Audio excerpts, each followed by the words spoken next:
new expansion. Have you heard? Of course you've heard. You clicked on this video. You already know what this video is about. These are the 5 things I'm excited about in Battle for Azeroth, and the one-ish thing that I'm not excited about. Number 1, allied races. Without a doubt, these are the things I am most excited for with this expansion. We're gonna get new lore for all of these 6 new races, and they're gonna be unlocked in a unique way. Instead of being available right at the beginning of the expansion like most races in the past, you actually have to unlock them on your main and then go through this whole storyline of helping them out in a campaign, and then they're available to play. Also, if you level one of these allied races from 20 all the way up to max level, you get some sweet heritage transmog armor. And I'm very, very excited for that. Also, Void Elves. Void Elves, people, this is not a drill. We get to play as Void Elves. Number 2, Warfronts. So the details on this and how this is gonna work are definitely still a little bit slim, but the idea of combining old school RTS with an MMO, it just sounds phenomenal. It's like a throwback to old Warcraft, except with more newness and stuff. Number 3, changes to the legendary system and artifact system. Now, let's get one thing straight. I hated the legendary system in Legion. Absolutely 100% loathed it. Any system that puts RNG in charge of your character's effectiveness is complete garbage. So I, for one, could not be happier to see the legendaries in their current form leaving. Instead, legendaries and your artifact weapons are essentially combining to create the Heart of Azeroth,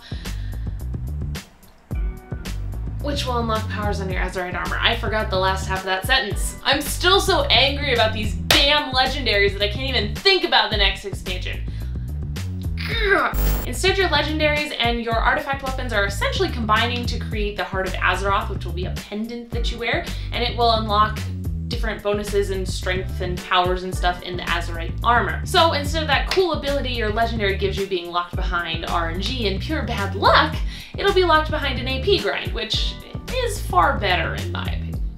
Number 4, bye-bye tier sets. Controversial, I know. But for me, doing away with the tier sets and the tier set bonuses unlocks a ton more gameplay flexibility and just the ability to do whatever the hell you want with your gear. When you have legendaries and warforging and titan forging and tier bonuses and everything else that you get from all the different gear drops, it becomes really cumbersome to figure out, do I use the new 2-piece and the old 4-piece? Do I use the old 4-piece? What do I use this legendary? I can't use that legendary because it's in a tier slot.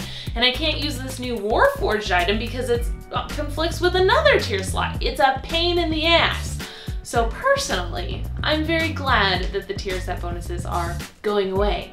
We're not really even getting rid of the actual bonuses. They're just gonna be rolled up into the Heart of Azeroth, Heart of Azeroth, and the Azerite armor instead. Number 5. Okay, so technically this isn't a Battle for Azeroth change, but it was announced at BlizzCon and I'm excited about it, so we're gonna talk about it, and that would be level scaling that's coming in 7.3.5.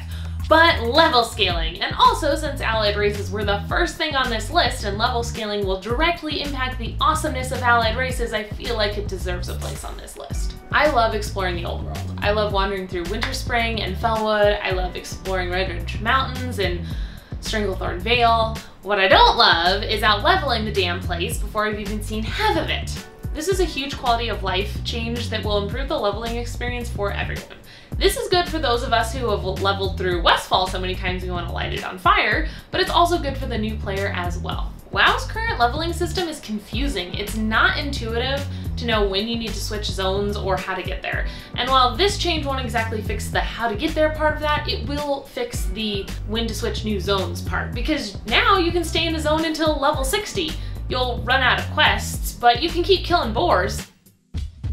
Okay, so what am I not excited about? Probably the biggest thing, and the thing that scares me the most, is that I'm not excited about the story. I really don't give a shit about the Horde and Alliance pissing contest. Now, I am more of an Alliance player, but I have characters on both sides, and this whole centuries-long rivalry really doesn't interest me at all. Especially after we spent the entire last expansion fighting next to each other, trying to defeat the single largest threat to Azeroth that we've ever seen. It just doesn't make sense. So this whole Horde Alliance story, fighting raw rivals, it's just meh to me. I know for some, the opening cinematic really got them hyped to fight for their side, but not me. I mean, don't get me wrong, it was a dope cinematic, but I don't really care one way or another if I'm fighting for Sylvanas or I'm fighting for Anduin. But here's the thing, I don't really think Battle for Azeroth is about the Horde or the Alliance battling for control of Azeroth. I still think that this expansion is going to be an Old Gods expansion. There's a bigger, badder enemy out there. We just don't know who it is. Yet. And to me, that's the problem. Blizzard needs to get people hooked now. They can't afford another mass exodus after the shit show that was Warlords of Draenor. We don't need much, just a teeny tiny little hint will do the job. So for example, on the website, it says, give me a second here. It says, join your allies and champion your faction's cause. Azeroth's future will be forged in the fires of war. And then there's a period there. What it needs to say is, join your allies and champion your faction's cause. Azeroth's future will be forged in the fires of war. ... For now. That's it. That's all we need. That little tiny 2 words gives us enough, oh, what's coming next, to be super hyped. And that's the problem with Battle for Azeroth. I'm not super hyped. And from the videos I've seen on YouTube, a lot of people aren't super hyped. And I have other gripes too, like the burning of Teldrassil. How dare you? Get your fire out of here. How dare you burn down one of the most beautiful, beautiful zones in all of Warcraft? How dare you?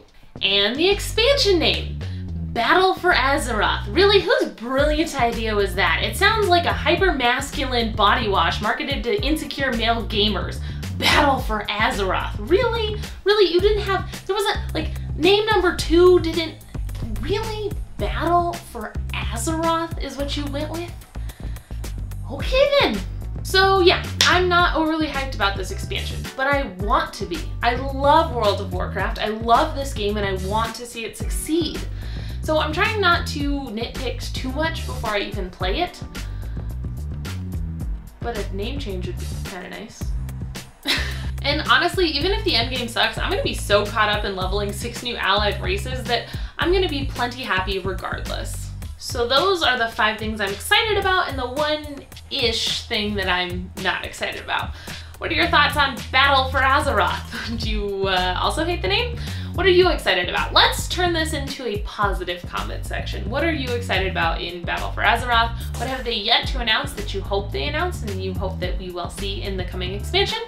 As always, if you like this video, give it a thumbs up and subscribe to see more from me. Thank you all so much.